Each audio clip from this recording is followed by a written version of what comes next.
أعوذ بالله من الشيطان الرجيم.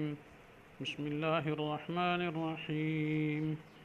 إذ قال الله يا عيسى إني متوفيك ورافعك إلي ومطهرك من الذين كفروا وجاعل الذين اتبعوك فوق الذين كفروا إلى يوم القيامة ثم إلي مرجعكم فأحكم بينكم فيما كنتم فيه تختلفون. صدق اللہ العظیم. ترجمہ آیات کا یہ ہے، جس وقت کہا اللہ تعالیٰ نے اے عیسیٰ میں لے لوں گا تجھ کو اور اٹھا لوں گا اپنی طرف اور پاک کر دوں گا تجھ کو کافروں سے اور رکھوں گا ان کو جو تیرے تابع ہیں غالب ان لوگوں پر جو انکار کرتے ہیں قیامت کے دن تک.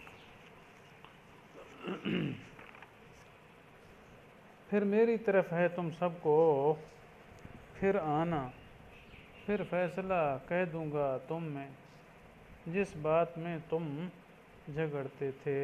تو یہ ایک آیت ہے، اس کا تعلق ساتھ والے پچھلی آیت کے ساتھ ہے، وَمَكَرُوا وَمَكَرَ اللَّهُ وَاللَّهُ خَيْرُ الْمَاكِرِينَ. اس کے بارے میں کل عرض کیا تھا کہ یہودیوں نے بھی تدبیر کی، اللہ تعالیٰ نے تدبیر کی، اور اللہ تعالیٰ بہترین تدبیر کرنے والے ہیں. تو یہاں مکر سے مراد کیا ہے؟ تدبیر ہے. تو مکر کا معنی کل بھی بتا دیا تھا کہ مکر مطلقاً گہری اور خفیہ تدبیر کو کہا جاتا ہے. اگر وہ اچھی ہے تو وہ اچھی ہے، اور اگر بری ہے تو پھر وہ تدبیر بری کہلائے گی، سازش کہلائے گی. اردو والا معنی نہیں، ہیلا سازش والا. تو یہودیوں نے تدبیر کی تھی عیسیٰ علیہ السلام کو شہید کرنے کی، جس کی تفصیل کر ہو چکی. تو اللہ تعالیٰ نے تدبیر کی، ان کی حفاظت کی. تو اس تدبیر کا ذکر اگلی آیت میں ہے جو ابھی پڑھی گئی ہے، اذ قال اللہ یا عیسیٰ. تو اس کی تفصیل کل میں نے عرض کر ڈالی تھی، آپ کو یاد ہوگا، پڑھ لیا ہوگا، سن لیا ہوگا جس نے، کہ اذ قال اللہ یا عیسیٰ، جب اللہ تعالیٰ نے فرمایا کہ یعنی جس وقت یہودی حضرت عیسیٰ علیہ السلام کو شہید کرنے کا پروگرام بنا رہے تھے، قتل کرنے کا پروگرام بنا رہے تھے، تو اس وقت اللہ تعالیٰ نے یہ فرمایا تھا عیسیٰ علیہ السلام سے. تو عیسیٰ علیہ السلام سے وعدے کیے. تو انی متوفی کا پہلا تو یہ ہے کہ میں تمہیں طبعی موت دوں گا. توفی کا معنی موت دینا بھی ہوتا ہے، توفی کا معنی پورا بھی لینا ہوتا ہے. تو بہرحال ایک تفسیر کے مطابق یہاں متوفی کا یعنی ممیتوں کا، جیسے حضرت ابن عباس سے ایک تفسیر منقول ہے، تو اس کا مطلب یہ ہے کہ یہ آپ کو سولی دینا چاہتے ہیں، قتل کرنا چاہتے ہیں، یہ کبھی نہیں ہوگا، بلکہ میں یہ کہ تمہیں تبھی موت دوں گا، لیکن ابھی نہیں، پھر کبھی. لیکن فی الحال کیا ہوگا؟ رافعک الیہ، میں تمہیں اپنی طرف اٹھا لوں گا. تو مقصد یہ کہ یہودی جو منصوبہ اس وقت بنا رہے ہیں آپ کے قتل کا، جی وہ منصوبہ اور وہ سازش اور وہ تدبیر ان کی کبھی پوری نہیں ہوگی، بلکہ اس وقت تو میں آپ کو پورا اپنی طرف اٹھا لوں گا، یہ آسمانوں کی طرف. پھر دوبارہ قرب قیامت میں اس دنیا میں آپ کو اتاروں گا. اتارنے کے بعد پھر دوبارہ آپ جب آئیں گے تو تبھی موت جو ہے پائے گی. جی تو مقصد یہ تھا کہ یہودیوں کی سازش سے تیری حفاظت ہوگی، یہ معنی ہے.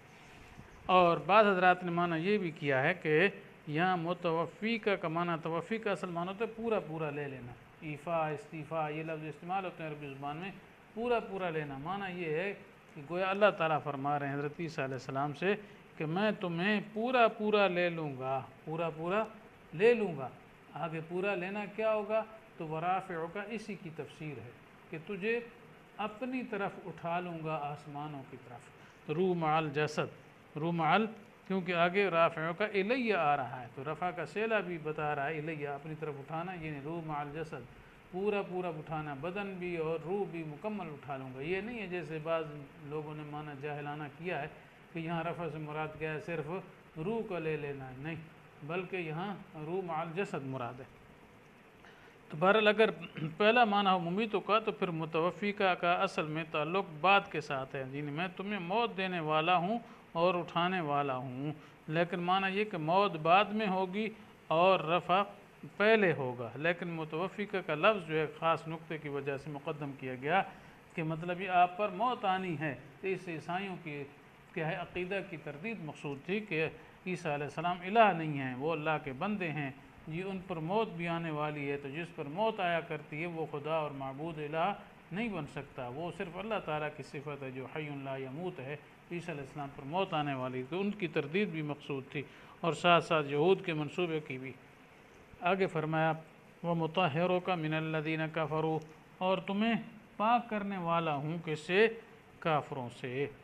تو اصل میں پہلے جملے میں اتنی متوفی کا ورافع کا الیہ، اس میں تفسیر میں کافی مفسرین نے لمبی چوڑی باتیں کی ہیں، اور عیسیٰ علیہ السلام کے اس دنیا سے آسمانوں کی طرف اٹھایا جانا، پھر دوبارہ زمین میں اترنا، اور پھر اس پر کیا ہے آپ صلی اللہ علیہ وسلم کی شریعت کے مطابق فیصلے کرنا، حکومت کرنا، اور پھر طبی موت کا آنا، تو یہ چونکہ تفصیلی چیز ہے اور احادیث متواترہ کثیرہ صحیحہ صریحہ سے ثابت ہے، اس بارے میں علماء نے بڑی بڑی کتابیں لکھی، علماء امت نے بہت جی، تو اس وجہ سے پوری تفصیل اگر کسی کو ضرورت پڑے تو ان بڑی کتابوں کی طرف رجوع کرے۔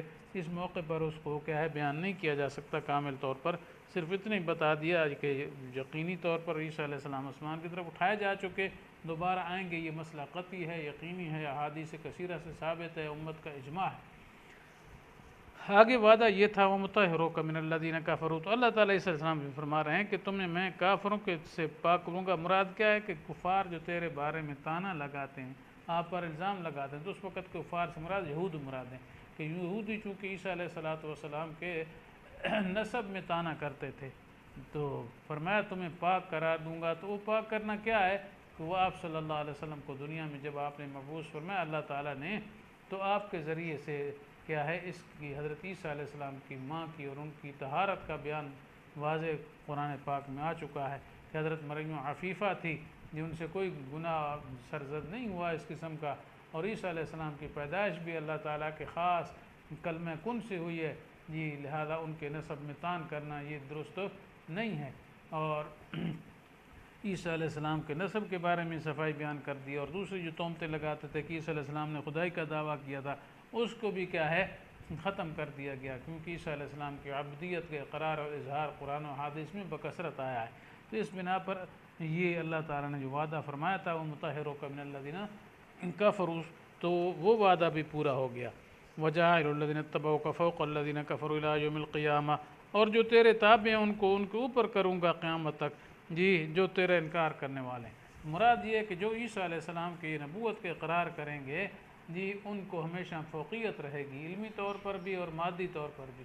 تو اس طرف اشارہ ہے کہ یہودی ہمیشہ مغلوب ہوں گے، یہودی ہمیشہ مغلوب ہوں گے، کیونکہ یہودیوں نے عیسیٰ علیہ السلام کی نبوت کا انکار کیا تھا، اور اس کے علاوہ جو اس وقت کے نصارہ تھے وہ تو عیسیٰ علیہ السلام کو نبی مانتے تھے، یہ بعد والے بھی مانتے تو آئے نبی، اگرچہ غلو کر کے انہوں نے اپنا عقیدہ خراب کر ڈالا ہے، عیسیٰ علیہ السلام کے ساتھ الوہیت کی بھی قائل ہو بیٹھے، لیکن عیسیٰ علیہ السلام کا انکار کرنے والے نہیں ہیں۔ تو مقصد یہ جو تیرا انکار نہیں کرتے، یہ ابتدا میں عیسائی تھے، پھر بعد میں آپ صلی اللہ علیہ وسلم کی بعثت کے بعد مسلمان جو ہیں وہ عیسیٰ علیہ السلام کی نبوت کے معتقد ہیں، اور عیسیٰ علیہ السلام نے جو کچھ فرمایا تھا اس کو مانتے ہیں۔ البتہ یہ ہے کہ آپ صلی اللہ علیہ وسلم کی بعثت کے بعد عیسیٰ علیہ السلام کی شریعت منسوخ ہو گئی، لیکن ان کو سچا نبی تو ہم مانتے ہیں کہ وہ سچا نبی تھے، حق لے کر آئے تھے، لیکن اب ہم ان کی شریعت پر نہیں چلیں گے، ہم آپ صلی اللہ علیہ وسلم کی شریعت پر اب چلیں گے، ہم بھی ماننے والے ہیں۔ تو بعد میں مسلمانوں کا غلبہ رہا، اور اسی طریقے سے عیسائیوں کا غلبہ، جی ہمیشہ آج تک یہی آتا ہے، یا مسلمان حکومتیں رہیں یا عیسائی رہی ہیں، جی یہودیوں کو اس کے بعد کبھی بھی غلبہ نصیب نہیں ہوا۔ تو وہی فرمایا کہ ہم جو ہے آپ کو آپ کے متبعین کو اوپر رکھیں گے قیامت تک، تو یہ قیامت تک ہی ہونے والا ہے۔ البتہ آج کل جو ایک چھوٹی سی یہودیوں کی حکومت بن گئی ہے، اسرائیل جس کو کہتے ہیں، تو یہ کوئی ان کا غلبہ تھوڑا ہی ہے، یہ تو ایک چھوٹا سا علاقہ ہے جس کو کیا ہے سپر طاقتوں نے اپنی چھاونی بنا رکھی ہے مسلمانوں کے خلاف استعمال کرنے کے لیے، مسلمانوں کو تنگ کرنے کے لیے، ورنہ خود یہودیوں کی کوئی حیثیت یہاں نہیں ہے۔ اگر ایک دن بھی امریکہ اور یورپ اور یہ لوگ جو سپر ہیں وہ اپنا ہاتھ اس کے سر سے اٹھا لیں تو مسلمان گاجر مولی کی طرح اس کو ختم کر ڈالیں، یہ کچھ بھی نہیں ہے، لیکن چونکہ ان کی مدد حاصل ہے لہذا در حقیقت یہ ان کی حکومت ہے، یہودیوں کی نہیں ہے، یہودی تو ان کے بس کیا ہے تابع ہی ہیں۔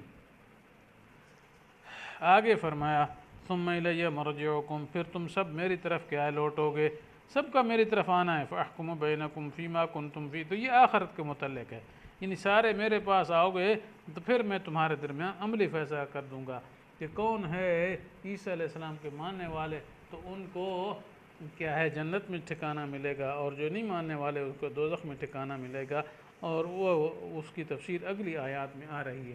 اللہ تعالیٰ سے دعا ہے کہ اللہ تعالیٰ ہمیں صحیح سمجھ نصیب فرمائے۔ وآخر دعوانا ان الحمد للہ رب العالمین۔